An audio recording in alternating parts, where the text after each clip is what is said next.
What's the worst electric type Pokemon competitively? This question's interesting because electric on the whole is actually a pretty good type. With 3 resistances and only 1 weakness, many electric type Pokemon have been good over the many years of competitive Pokemon's lifespan. But the question that I'm asking here is not how good is the electric type overall, it's how low are the lows. And surprisingly, electric has some very, very low lows, and it's the fault of Pikachu. See, every generation they introduce a new Pikachu clone, another electric type rodent introduced in the early game that, kind of vaguely resembles the series mascot. And because there's one in every generation and these Pokemon tend to be not super strong, a lot of them are going to be represented on this list. The rodents aren't the only Pokemon that are going to show up here though. As I was looking through literally every electric type Pokemon ever made, there were a couple other interesting things that I noticed. Mostly, it seems like there were a couple electric type Pokemon that seem to have been intentionally nerfed or held back in some way, maybe because the typing is actually pretty good. Anyway, before we start the list, I just want to remind everybody that I'm only talking about these Pokemon from a competitive standpoint, not a design standpoint or how iconic they are. That's going to be very relevant with this video specifically. And also, I'm only considering the best Pokemon in every evolutionary line. So I'm not talking about, Electrike or Dynamo or any of the baby forms because they have a stronger evolution. Anyway, with all that being said, let's kick off our list with number 10, Lantern. I'm starting at the least bad and working my way up to the single worst electric type. So out of all the Pokemon I'm going to talk about today, Lantern I would say is the least bad offender. Actually, fun fact, when I was doing research for this video, I was trying to see if any of the Pokemon had any results at all. And Lantern only has 1 recorded result and it's 6th place at the 2010 World Championships. This was enough to bump Lantern up from the initial 6th place that I had it at all the way to number 10.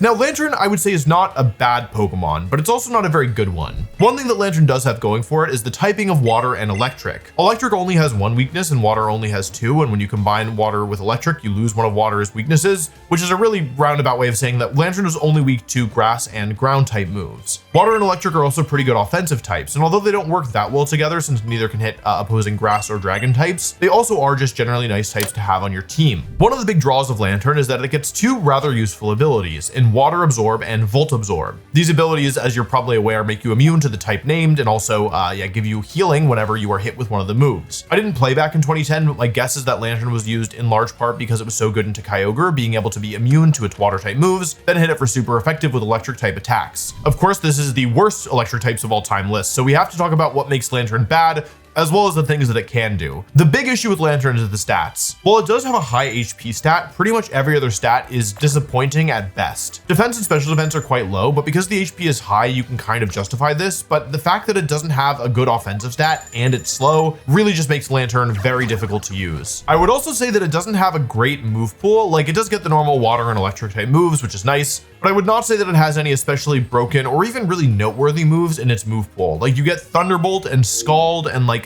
Icy Wind, but these aren't moves that I would normally mention except to mention that they're not worth mentioning. Lantern also learned Sucker Punch for some reason, which I don't really understand that one. Lantern does not seem like the kind of Pokemon that, punches you when your back is turned, but I mean, what do I know? I don't make the game. The last thing I will say about Lantern is that as Mega Evolutions have come back, I think that this is a Pokemon that at some point could get a Mega Evolution. It has such poor stats that you could give it 100 extra stats across the board and it wouldn't even necessarily make it that much better. But giving it a Mega could take it out of the category of almost impossible to do well with. It's been 15 years since Lantern's last recorded result. Anyway, I do actually like Lantern, so I hope it gets some kind of love at some point because right now it's not looking good. Speaking of Pokemon that have gotten a little love, let's talk about number 9, Electrode. Somehow Electrode is actually the only Generation 1 Pokemon on our list, which is interesting because I think these lists often do tend to kind of over-index on the earlier gens before power creep became as apparent. Now, initially I had Electrode lower on the list. I think it was initially number 5, but I raised Electrode all the way up here to number 9 because it is actually the only other Pokemon on this list, in addition to Lantern,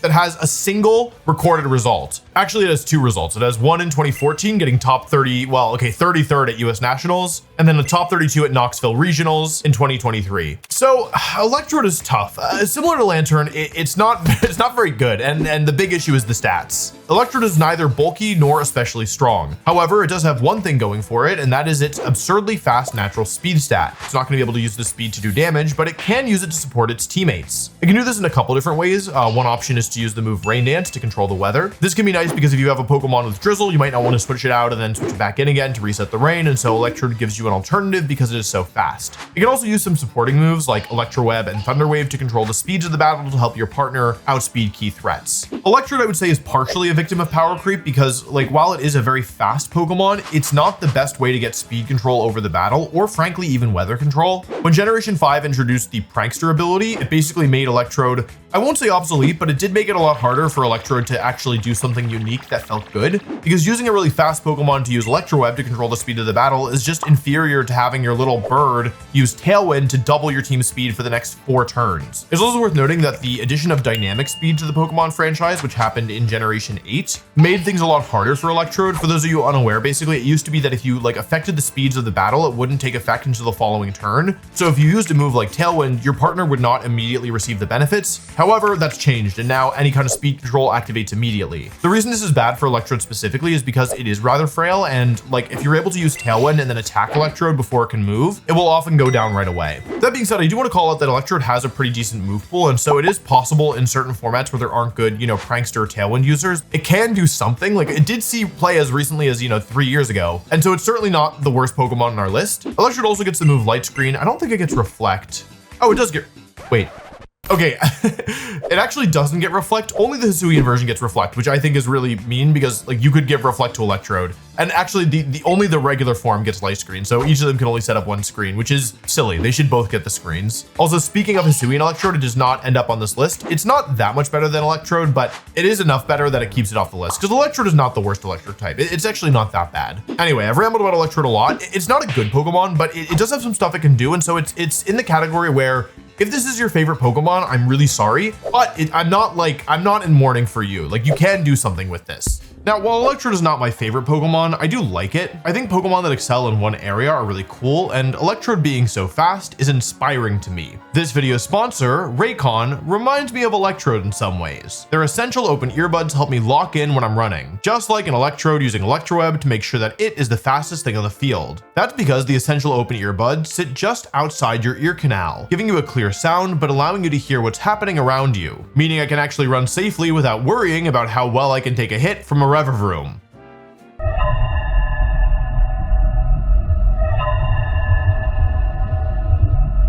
They're comfortable, light, and actually stay in. And I've been getting pretty good use out of them for a while now. Their amazing 36-hour battery life has been awesome for how often I forget to charge things. Refresh your routine as we head into spring with your own pair of everyday open earbuds. Go to buyraycon.com/WolfeyOpen to get 20% off, a deal that'll even make Electro jealous. Thanks again to Raycon for sponsoring this video. Coming in at number 8 is a Pokemon that I wouldn't expect to be that many people's favorites. It's Boltund. Boltund marks the point in our list where there is not a single recorded result for any of the remaining Pokemon. That being said, I think that Boltund is still in the roughly okay category. I cannot sit here and tell you that Boltund is good because it's not good, but you have to understand that good is kind of like a sliding scale, right? Incineroar is all the way on one end, right? Fluttermane, that's all the way on one end, and a Boltund is not all the way on the other end. It is certainly closer to the bad side than the good side, but it still has some things it can do. Now, Boltund is actually interesting because similar to pretty much every Pokemon on this list, it does have some issues with its stats. In Boltund's case, it's actually really weak, a lot weaker than you would expect for Generation 8 Pokemon, a lot weaker than I would expect at least, and it's also rather frail. The bulk is not good here. However, I would say that the biggest issue with Boltund is not actually its stats, though the stats aren't helping because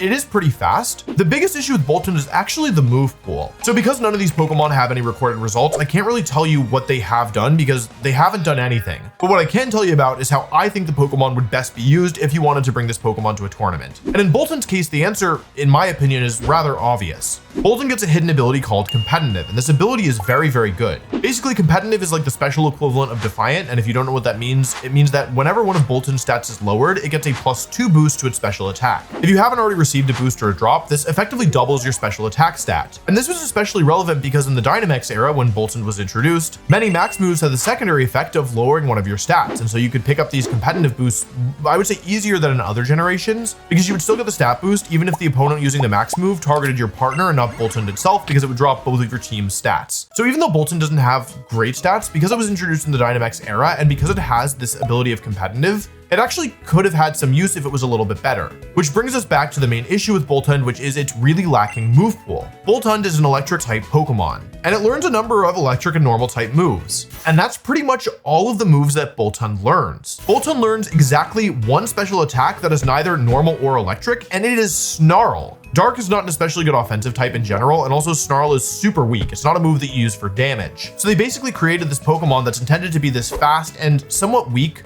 electric type special attacker, with the goal basically being that if your opponent gives you a stat boost, it can be pretty strong. But the problem is that it doesn't get any coverage moves, so it doesn't actually ever get to reach its full potential. Anyway, it's not a bad Pokemon, but the fact that his move pool is so terrible really holds it back. And given that the stats aren't actually better, it means that it's really difficult to make it work. Okay, now's the time where they're gonna write the angry comment. The next Pokemon on our list, number 7, is Luxray. I like Luxray. I think it's cool. I played the trading card game when Luxray Level X, what was it called? Luxray, was it Luxray Level X? I gotta look this up, hang on. Yeah, this thing was broken. Who played the trading card game back then? This card was broken. Anyway, I like Luxray. I think it's a really cool Pokemon. I think the design is awesome. I have nothing bad to say about Luxray from a design angle. I also think the role that it plays in Sinnoh is like really impactful. I've got nothing bad to say about Luxray, except for everything talking about it in a competitive sense. I can say something good, it's not the worst electric type. And I would say that of the bad electric types, we're still in the good part of the bad electric types. Does that make any sense?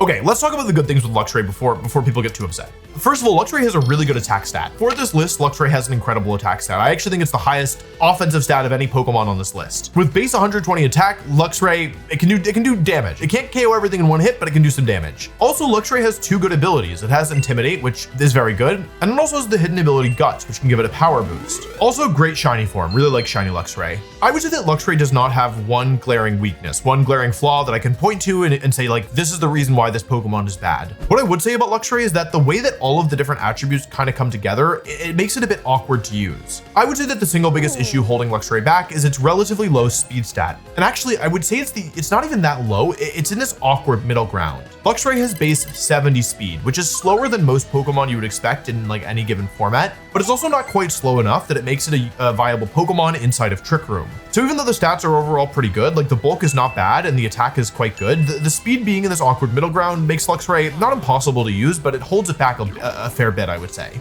Another thing that makes Luxray awkward is the way that its moves interact with its stats. Specifically, even though it has this pretty good base attack stat, it actually doesn't get that many high base power moves. Like, of course, it gets the normal electric moves, it gets Wild Charge, you know, that's the standard electric move. But the coverage moves that it learns are pretty lacking. Like, Fire Fang and Ice Fang are good typings to have, but they're actually quite weak. For example, super effective Fire Fang or super effective Ice Fang is actually weaker than just using Wild Charge. And this is kind of indicative of a lot of the coverage moves that Luxray gets. It gets Trailblaze for grass coverage, but that's actually even weaker than Fire Fang and Ice Fang. It gets Crunch, but Crunch just isn't that powerful of a move. Psychic Fangs is a little stronger, but still not that strong. And what I would say is because the coverage is pretty good, it's not like the issue is that you don't have the right types to hit things. I think the better way of explaining it is that if anything happens to Luxray's attack stat, it's going to be doing basically no damage. We've already talked about Luxray's ability Intimidate being good, but that kind of works against Luxray too, because other Intimidate Pokemon are also pretty good, and I would say better than Luxray. If Luxray's attack gets dropped, it's going to be doing effectively 0 damage. Even if it's hitting things for super effective, it might not 2-hit KO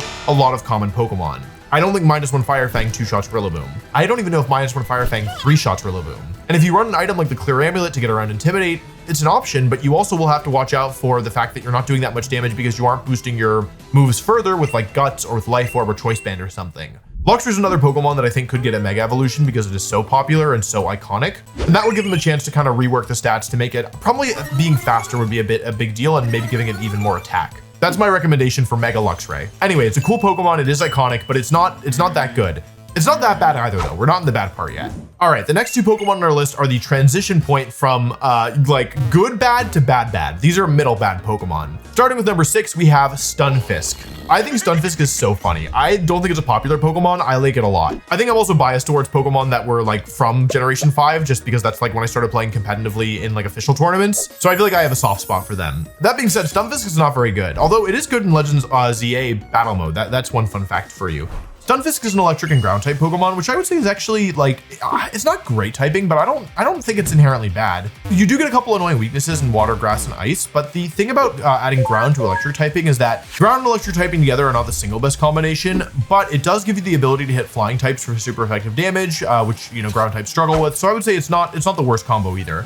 The big issue with Stunfisk is the stats. It has high base HP, and the bulk is okay, but it is supremely slow. And also, it's not very strong. This thing isn't even in Scarlet and Violet. Hello. One of the common trends in this series, talking about the worst Pokemon of every type, is that a lot of the Pokemon that really struggle are Pokemon that It's not that they are like super frail and will go down in one hit, although that's certainly some of them. It's more about Pokemon that can't really contribute to a battle. And that's the case for Stunfisk, who has pretty good bulk actually across the board. Because it has like such high HP, it kind of makes the middling defensive stats feel a lot tankier than they would otherwise. But the issue is that it's so slow and it's so like weak that having it on the field and having it survive isn't necessarily doing you any favors. Stunfisk does not have abilities that can actually really contribute to battles. I guess its best ability is probably Static, which can paralyze opponents, but it can only paralyze opponents if they attack Stunfisk with contact moves. And because Stunfisk doesn't do very much, they're not really incentivized to attack Stunfisk at all. And because it doesn't learn that many like super threatening moves, it means that you kind of can ignore Stunfisk without really fearing the consequences. Sure, it can Earth Power and Thunderbolt you, but if you're not weak to those moves, you're not going to be taking that much damage. And even if you are weak to them, most Pokemon will not go down to a single hit from Stunfisk. And because Stunfisk is so slow, it can't really like proactively pressure anything anyway. Like it doesn't have a good way of moving before the opponent, so the opponent can always plan their turn, knowing for sure that Stunfisk isn't going to be able to attack until after they've gotten their moves off. It actually does learn a couple good coverage moves, like it gets Muddy Water, it gets Sludge Bomb, it gets Scald, and that coverage is actually not bad. Like Sludge Bomb and Muddy Water are good moves, but the problem is that they're coming off of a Stunfisk. If Stunfisk is your favorite Pokemon, you really want to make it work, my best advice to you is to try using it during a Dynamax format. This is mostly because Stunfisk gets Yawn, which is one of the best moves against Dynamax Pokemon. And if you're not playing with Dynamax, maybe there's something you could do with like Stealth Rocks and Yawn, basically have it be this like really terrible one-mon Dondozo Ting-Lu combination. You can always fish for burns too with Scald, but I mean, like if you're fishing for burns with Scald from Stunfisk, like something has gone wrong. Anyway, it is a funny mon, and I do think it's like cool that they made Galarian Stunfisk, but the fact that they made a new Stunfisk variant and gave it a signature move and it's still really, really bad, I think is kind of an insult. And it also means that we're probably not getting like a Stunfisk evolution anytime soon. Maybe one day Stunfisk will be good, but probably not. It is no longer Bug Month. Instead, it's March. And that's sad because Bug Month is over. However, you can still remember all the good times that we had because the merch is still available for one last week and then it's gone. Maybe forever. And maybe you're thinking, okay, who cares? Like not a big deal, right? But the Bug Month merch is pretty good. Look at this. Wow, it's not transparent in real life. This is a green screen effect, okay? The tote bag is back in stock. WolfeyVGC's bug catching company. Come on, look at that. You can use it for groceries. You can use it for books. You can use it to and also we got this nice hoodie. Hello, my green screen is trying to enter the Satan realm, but look at this nice hoodie. It's very comfortable. It's very, very comfortable, I will say. There's stickers, there's multiple colors and everything. So even though it's no longer Bug Month, you can remember it all year long. Anyway, one more week. That's it, okay? One more week and then it's gone forever. Okay, back to the video. Bye-bye. Okay, coming in at number 5 is another Pokemon with multiple forms, this time all introduced in the same generation. It's regular Rotom. Regular Rotom is interesting because like the Rotom appliance forms all have a little bit of use. Pretty much every other form of Rotom has a top cut at the World Championships before. I think the one exception is Rotom Fan, but even Rotom Fan is like usable, not good, but usable. It's not on this list. And the thing about Rotom Naked form is that it kind of looks like a pre-evolution of the appliance forms. Like if we look at the stats, we can see that base Rotom is 5 points faster. And in exchange for those 5 points of speed, it has 30 fewer points in both defense and special defense, 10 fewer points in special attack, and 15 fewer points in attack, which doesn't really matter. But the thing is, it's giving up like 80 total points across the board, and that is a really big deal. It also gives up one of the biggest benefits of being in an appliance in that it gives up one of the moves that it learns. Each of the appliance forms of Rotom can learn an extra move that the other forms cannot. And these moves across the board are pretty good, and Naked Rotom doesn't get anything. Now, it is worth noting that Electric and Ghost typing with Levitate is pretty good, I would say, across the board. Like if Rotom had better stats, it would certainly see play. And the move pool, while not great, is also not terrible. Rotom gets a number of good supporting moves like Will-O-Wisp, Light Screen, Pain Split, and Rest Rotom have been seen before in the Washing Machine form. It gets Reflect as well. It gets Trick, so you can run like Trick plus Choice Scarf or Trick plus Choice Specs. I would say that the biggest issue with Rotom's Naked form is that you would never, ever want to use it over one of the appliances. I think the best way to understand this is imagine if there were only one appliance that Rotom could go into. Like let's say it was Wash Rotom or Naked Rotom. Wash Rotom on the whole is a lot better than Naked Rotom. And so in most cases, you would rather use Wash Rotom than Naked Rotom. But imagine there's a format where there's like a really good grass type Pokemon, right? And so maybe you think, okay, well, I want some of the things that Rotom offers, but I don't want to be weak to grass. Therefore, I'll use Naked Rotom instead. But the issue is that in the world that we live in, there are 5 appliances that Rotom can go into. And so in this example, where maybe Wash Rotom isn't the best positioned, you would always rather use Rotom Heat or Rotom Cut before you use Naked Rotom. Basically, the only reason to use regular Rotom over one of the appliances is the 5 points of speed, and it's pretty much across the board almost never worth making this trade. Like 5 points of speed for 80 points total is just not worth it pretty much ever. And the fact that there's never a format where regular Rotom is around where the appliances are not means that regular Rotom is kind of condemned to this life of like being overshadowed by itself. Okay, 4 Pokemon left. These are the stinkers. These are the Pokemon that like up until this point, you could use every Pokemon, maybe not easily, maybe not well, but you could use them. And all of the Pokemon remaining on our list are just like, you should never be using these Pokemon in any even semi-serious competitive environment. And I know this from experience because number 4 on our list is Dedenne. I recently entered a special type of Pokemon tournament called a Draft League, where the better a Pokemon is, the more expensive it is. And I needed the Pokemon that had the lowest point value possible, and I picked up Dedenne. And then I dropped it for Hisui and Sliggoo because Dedenne was just so much worse. Dedenne is the first Pikachu clone on our list. It's an electric and fairy type, which I think is actually pretty good. Fairy hits the dragon types that resist electric, and it's also the single best type in the game, so you're rarely going to be upset adding it to one of your Pokemon. And I think that's pretty much the only good thing I can say about Dedenne is that like it has a good secondary type that it can't use very well. I will say the shiny looks so much better in ZA than it does in Scarlet and Violet. Like I'm comparing the two now and like, oh my God, it looks awful in Scarlet and Violet and actually pretty good in ZA. So that's actually the last good thing I'll say about Dedenne. Okay, the issue with Dedenne, it has all the issues that we've talked about thus far, right? Let's start with the stats. Dedenne is like fast-ish. It's not the fastest Pokemon, but it's fast enough. But it can't do anything with the speed. It's very frail. It is shockingly frail. And it's also not very strong. The other major issue I would say is with the abilities. Dedenne has 3 abilities to choose from. Pickup, which is mostly worthless. Plus, which I would say is arguably more worthless than Pickup. Like it has a higher upside, but it's more likely to get the downside, which is that it does nothing. And then Cheek Pouch, which is okay, but doesn't work on Dedenne very well because of the stats. Basically, Cheek Pouch lets you heal more HP when you eat a berry. And so if you have like Citrus Berry Dedenne, it'll eat the Citrus Berry and then it'll get like more HP from Cheek Pouch. But Dedenne is so frail that like healing extra HP is not really that valuable because you're just gonna die anyway, like to the next strong attack. So it has 3 abilities that it can't really make good use of. And then there's the moves. So actually, I would say that the moves in Dedenne are actually, they're not that bad. The moves themselves are not the issue with Dedenne. Offensively, they kind of are. Like Dedenne does not get access to the best fairy type move in the game, which is Moonblast, which means it's stuck using Draining Kiss or Dazzling Gleam, both of which are very weak. That being said, because Dedenne is pretty fast, it can actually make use of its relatively good supporting move pool. Dedenne actually gets a ton of good supporting moves like Nuzzle, like Super Fang, like Electro Web. It can use Charm. It can use Entrainment. We're gonna get back to that in a second. It can use Helping Hand, Eerie Impulse. The move pool's pretty good. Did I already say Endeavor? Endeavor actually is quite interesting.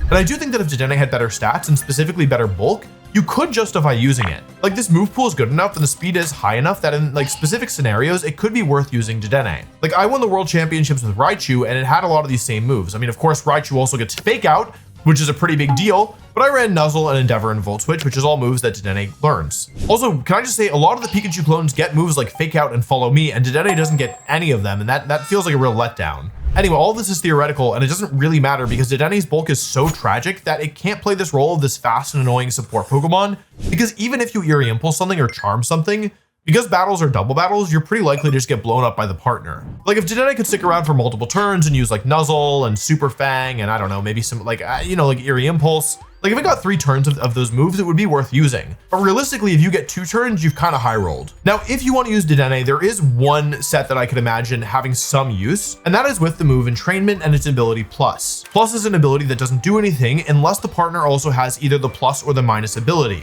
And the move Entrainment gives whatever ability your Pokemon has to whatever it targets. So what you could do with Dedenne is pair it with something like, I don't know, Choice Specs Kyogre. And you could use Entrainment from Dedenne to then overwrite Kyogre's Drizzle ability and give Kyogre Plus instead, which effectively gives it a 50% damage boost on all of its moves as long as Dedenne is on the field next to it. This is very gimmicky and not very consistent and probably not very good. And if you wanted to give a Pokemon a 50% damage boost, you could just run Helping Hand. The only advantage of Plus is that you can then use Helping Hand the next turn. Maybe you do this with like Choice Scarf Kyogre, I don't know. Anyway, this is a very good strategy, but it's the only thing that I can think of beyond, like using Nuzzle one time and then dying. That being said, because there is something for Dedenne to do, it's not the worst electric type, and actually 4th is pretty good given how bad Dedenne is. Okay, just some quick honorable mentions before we do the top 3. Zebstrika. Zebstrika is not a very good electric type Pokemon, but I played one in the finals of US National Championships in 2011. It was used with Choice Scarf Thundurus with Discharge, and then you would use Choice Specs Zebstrika. I think it was Choice Specs, it might have been another item. But basically you would use Discharge, activate Lightning Rod, and then do more damage with Zebstrika. It's not a good Pokemon, but it's seen a little use. The worst Paradox Pokemon is an electric type, and that is Iron Thorns. But if you look at the stats, Iron Thorns is so much better than any Pokemon on this list that even though it also doesn't really have any results, I just couldn't justify putting it on the list over like Lantern or Electrode. Alolan Golem I initially had in the list, but Alolan Golem has a unique niche thanks to its signature ability Galvanize, which makes all normal type moves electric type moves. You can do some funny things with this, like turning your Explosion into an electric type move. I actually played against an Alolan Golem last season, funnily enough. It's not a good Pokemon. It's probably number 11 if I had to pick one, but yeah, it's good enough to keep it off of this list. Okay, top 3. And number 3 and number 2 are related and very similar. So I am going to talk about them both at once. Number 3 is Plusle and number 2 is Minun. These are pretty unfortunate Pikachu clones. I mean, the biggest issue with them is their stats. I mean, this is just like, what is this? Come on. Plusle and Minun, in my opinion, are what I will call tutorial Pokemon, which are they're Pokemon introduced to show off a mechanic and to make sure that you get a really, really beginner introduction to the mechanics, that it doesn't feel overwhelming. They're Pokemon intended to show off like double battles, right? I remember playing Gen 3 and they would just spam Helping Hand, but not actually attack. Like each of them would just spam Helping Hand. And I thought that Helping Hand was one of the worst moves for a long time because it never did anything. It's ironic because in the official format, Helping Hand is a really good move. Anyway, the big issue here is the stats. The thing is, when your stats are this bad, kind of nothing else matters. Unless you have some super turbo broken ability like Shedinja, or like you learn every move in the game like Smeargle, you're not going to be doing much to contribute to battles. If you're wondering, by the way, the reason why Plusle is ranked slightly better than Minun is because Plusle gets the ability Lightning Rod, which is genuinely a very good ability, whereas Minun has Volt Absorb, which is kind of just an inferior version. But they're pretty comparable because they're both very bad. I would say that Plusle would be maybe slightly usable with like Focus Sash, maybe, if it learned Fake Out, but it doesn't. The move pool is fine. Like, it gets Entrainment, it gets, you know, Nuzzle, it gets Thunderbolt, Encore, it gets basically 0 coverage. You can run Grass Knot, I guess. It gets Super Fang and Endeavor like Dedenne, but I mean, like, Dedenne is already one of the worst Pokemon ever made, period, and Plusle and Minun are pretty much just an inferior version. An inferior version of Dedenne. Hello, what are we doing here? I honestly don't even have much more to say about them because they're just that bad. I guess if you wanted to use Plusle, what you would try to do is probably use Nasty Plot plus Baton Pass, maybe. You could also do the entrainment thing, like with Plus as well. Like they both, you know, entrainment plus, same thing as Dedenne, but it's 5 points or 6 points lower than Dedenne, so it's slightly worse. Nasty Plot Baton Pass is okay, I guess. I mean, like you're never surviving long enough to get this off. Minun also gets Nasty Plot plus Baton Pass and, you know, Entrainment plus minus. So I guess I could do that too. I don't know, like these monsters are just so bad. Like I really don't even have much to say about it. They get Helping Hand. You could use like Focus Sash, Nasty Plot, Baton Pass, Helping Hand, Nuzzle, and just like pray that your opponent gives you like 10 free turns to set up. And then you Nasty Plot and you Baton Pass, you bring in Choice Scarf Kyogre, and then you bring Minun back in and you go Helping Hand. No, you go Entrainment and you overwrite your Drizzle because the rain is already up, and then you use Helping Hand and you get 2 times multiplier from Nasty Plot, 1.5 multiplier from minus, 1.5 multiplier from Helping Hand, and you do 4.5 times as much damage with your Kyogre, and then you win the game. That's how you use Plusle and Minun. All right, I'm done being mean to cheerleaders. Let's move on. There's only one Pokemon left, and I'm curious how many of you have guessed it. I won't keep you in suspense. The single worst electric type Pokemon of all time is Emolga. I know earlier on I told you I had a soft spot for Gen 5 Pokemon. I do not have a soft spot for Emolga. This mon is turbo garbage. Okay, let me find something nice to say. Emolga's typing is an improvement over pure electric. It's an electric and flying type, which means it is immune to ground, which is Emolga's only weakness. And electric cancels out one of flying's weaknesses to electric, so Emolga only has 2 weaknesses. Emolga also has an ability that makes it immune to electric type moves. And I would say it's actually worse than both Volt Absorb and Lightning Rod. It gets Motor Drive, which like we already have 2 abilities that do something similar. Motor Drive is just not as good as the other 2. In some circumstances, it can be better than Volt Absorb, but not on Emolga. The other nice thing that I can say about Emolga is that it's actually decently fast. Like it's faster than Dedenne. It's 103 speed. The speed is pretty good. Everything else is a train wreck. The bulk is abysmal. The offenses are terrible. Emolga is kind of like if you open a coloring book and there's a page that's halfway filled in and you're like, oh, they forgot to finish it. But they meant to finish it. They just didn't do it.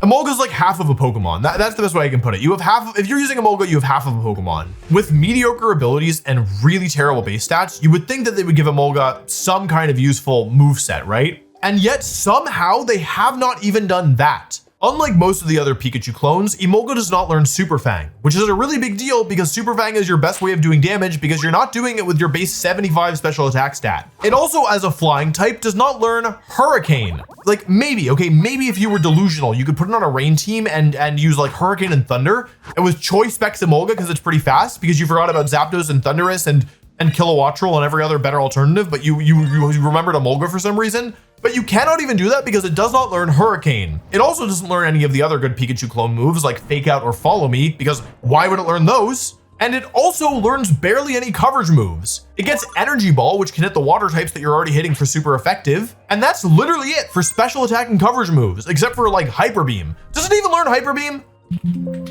That doesn't learn Hyper Beam. What are they like? What are they doing? What are they doing? Hello? Whoever made Emolga should be fired. Okay. If you wanted to use Emolga, there's one thing that you might be able to do, and this is might in the truest sense of the word. Emolga gets the move Speed Swap, which switches the speed. Wait, hang on. Does this thing get Tailwind?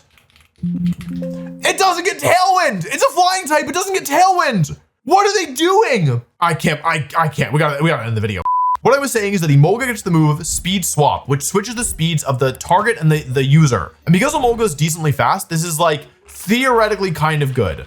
The problem is it's not actually fast enough to justify using it, and there are faster Pokemon like Pheromosa that get Speed Swap that you would much rather use for the strategy. And also, as of Generation 9, a lot of the Pokemon that learn Speed Swap had it removed from their Learn Kit. In fact, the only Pokemon in Generation 9 that learns Speed Swap is Rabsca, which is not a good Speed Swap user. Emolga's not in Generation 9, or at least it's not in Scarlet and Violet, so I can't say for sure whether or not Speed Swap would even be in its move pool if it was still in the game. So basically, Emolga could maybe do one thing badly, and it might not even be able to do that one thing. Anyway, I've said what I wanted to say about Emolga. I don't understand what they were doing. Thank you for watching this video. I hope you enjoyed it. If you did enjoy this video, make sure you check out the worst bug type Pokemon. I would say that that's actually quite interesting. That was very interesting to work on. It wasn't what I was expecting. Thanks again for watching, and I'll see you next Saturday.